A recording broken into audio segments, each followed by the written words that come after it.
Renfrew-Nipissing-Pembroke. Thank you, Madam Speaker, and I'll be sharing my time with the member from Calgary-Nose Hill. Here, here. Madam Speaker, as the Member of Parliament for Renfrew-Nipissing-Pembroke, I rise today to defend my fellow Canadians' rights to own and enjoy private property, in this case, firearms.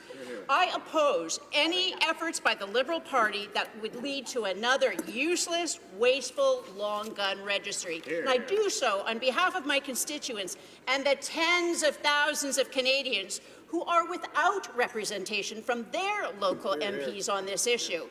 I spent the summer listening and hearing what citizens had to say from across Canada. One of the myths perpetrated by the urban media is that there is uniform support for a gun registry in Quebec. That may be true in urban Montreal, but that's not true in rural Quebec. Rural Canadians, regardless of whether or not they are English or French-speaking, are united in their opposition to a wasteful, useless gun registry. Here in the Upper Ottawa Valley, we enjoy a long and historic relationship with people on both sides of the river, Ontario and Quebec. Hunters from Quebec tell me one of the reasons François Legault and the CAQ are polling so well in Quebec in that provincial election, particularly in rural ridings and among Francophones, is because of the decision by the Quebec Liberal Party to bring in a provincial long gun firearms registry. In the Upper Ottawa Valley, opposition in the Pontiac to the return of the Liberal long gun registry has brought attention to a buried historic wrong that must now be addressed. The Canada-Ontario Boundary Act, 1889, legislation that was subsequently enshrined in the Constitution of Canada when the Constitution was repatriated in 1982, clearly situates the Ottawa River Islands of Allumette and Calumet in the province of Ontario. This fact was confirmed by the Minister of Natural Resources, Surveyor General of Canada in this House on January 21, 2016, when he stated in response to a question I placed on the order paper, as stated in the Canada-Ontario Boundary Act, 1889, the middle of the main channel still delineates the boundary between Ontario and Quebec. The main channel of the Ottawa River today may be different than shown on the map of the Ottawa Ship Canal survey by Walter Shanley, CE. Nevertheless, it does not change the interprovincial boundary. End of quote. The people who live on Calumet and Allumette Islands in the Ottawa River, according to the Constitution of Canada, are legally residents of Ontario. However, Quebec is claiming ownership and enforcing their laws on island residents. Firearm owners on those islands have a legal right to refuse to register their firearms with the Quebec provincial government. The Government of Canada has a constitutional obligation to protect the rights of the citizens who live on those islands. They do not want to be subject to the Quebec gun registry just because no one has bothered to correct the mapping error. This error has been magnified by C-71, which is why it has now become an urgent and pressing issue. Lawful firearms owners know that the Quebec gun registry could be used by other provinces as a template. These efforts by the federal government to introduce a backdoor long gun registry through a province must be stopped dead in its tracks. This is a test.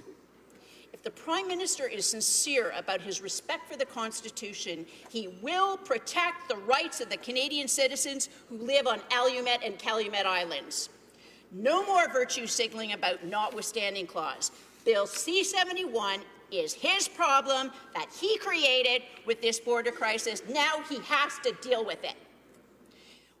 How appropriate, after the Prime Minister's summer of failure, he would focus on a piece of divisive legislation to divert attention from his summer of failures with the Gerald Butts culture wars policy of dividing Canadians rather than dealing with real issues.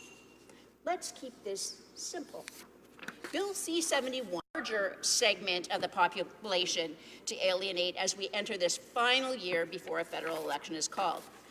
I understand The Prime Minister is too preoccupied in his summer of failure, giving 4.5 billion Canadian tax dollars to Texas billionaires to build pipelines in the U.S., and losing manufacturing jobs in the auto sector, to listen to the concerns of average middle Canadians.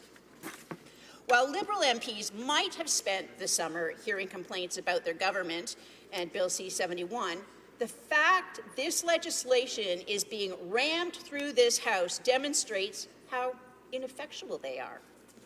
We know individual Liberal MPs are being ignored by their own party thanks to the insight provided by the newest member of the Conservative caucus. I take this opportunity to welcome the newest member of the Conservative caucus, the member for Aurora, Oak Ridges, Richmond Hill. This member's frustration that led her to cross the floor was not being listened to. The arrogant, elitist party hierarchy led by technocrat Gerald Butts, whose extreme leftist experiments crashed the Toronto Liberal Party so hard, the Liberal Party is no longer recognized as an official party in the Ontario legislature. I can assure government members who I mentioned and their constituents shared their frustration with me over Bill C-71. Unlike the members opposite, as I always do, I spent my summer listening to my constituents. I hear what they have to say, and I represent their interests in Parliament, as I am doing today. I thank all the members of the Madawaska Valley Fish and Game Club, the Ottawa River Sportsmen's Club, the Eganville and District Sportsmen's Club, who recently celebrated their 40th anniversary, and the Pembroke Outdoor Sportsmen's Club, who are celebrating their 60th anniversary, who shared their concerns, signed petitions, attended information sessions, and educated their fellow citizens. They recognize that banning handguns is just one step away from banning hunting rifles. A gun ban will be another costly failure to add to all the other costly failures of this government, like paying $4.5 billion for a pipeline that ends up giving wealthy Texas oilman Kinder Morgan chairman Richard Kinder a profit of 637% on that fire sale. Thank you, Madam Speaker. Questions and comments? Questions et commentaires. The Honourable Parliamentary Secretary to the Government House Leader. Yes, thank you, Madam Speaker. And, you know, Bill C-71, simply put, is another commitment that the Prime Minister had made in the last federal election being fulfilled.